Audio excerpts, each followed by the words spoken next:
Hey guys, Jill Whalen here. Back home now after the awesome retreat we were at in Martha's Vineyard, which was a retreat about the same inside out understanding that I talk about in these videos. Um, so, one thing I heard, and I sort of now forget it, so I may not be repeating it exactly as I heard it, but I think I had a little insight about experience, the word experience. Oftentimes, my insights are just a different way of thinking of a word. And then when I hear people mention it again later, in other videos or whatever, I hear it in a different way. And the word experience. My friend who was facilitating one of the facilitators in the Martha's Vineyard retreat was talking about our experience of life. And like I said, I heard it a little differently. So, because you know how we're always, some people are, we know that it's thoughts creating our feelings and our experience. And so we, first thing we do when we learn that is thinking, well, I need to change my thoughts, right, in order to get a new experience.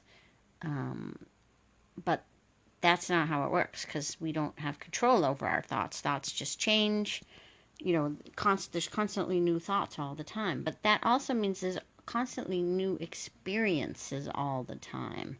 And so, in terms of let's say, anxiety, or not having peace of mind, feeling out of sorts, feeling like we don't have peace of mind, knowing that a new experience is available at any time is really hopeful because it's really true,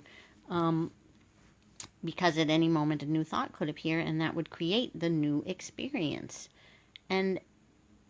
And so in a way you almost can create new experiences, like when you realize all of a sudden, like for instance, all right, I'm going to give an example. Somebody on our retreat, we had oatmeal one morning, some kind of fancy vegan oatmeal.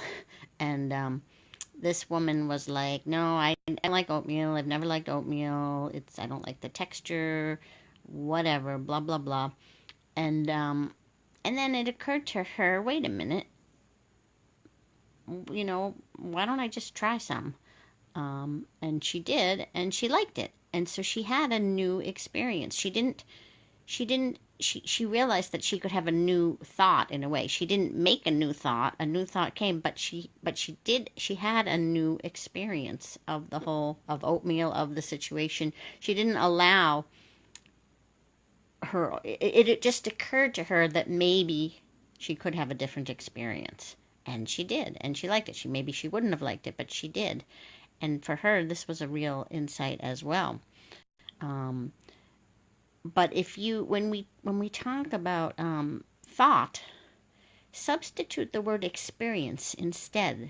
Go back, listen to other videos where people are talking about thoughts in this inside out way, and substitute the word experience for it, and see if that changes how you hear it, and maybe it might give you a more insight into this understanding, as opposed to we're constantly thinking about thoughts. Forget about thoughts and think of it as our experience of life, because we can easily go from an anxious experience of life to a peaceful experience of life. It just happens. It happens all the time. You can go from an angry experience of life to a peaceful experience of life. You can go from a depressed experience of life to a peaceful experience of life. It happens constantly because we're in a constant flow of life. And that's just the way life works. So consider that a little bit. I don't know if it makes any sense, but it made sense to me when it kind of clicked for me that way. And I will talk to you again maybe tomorrow.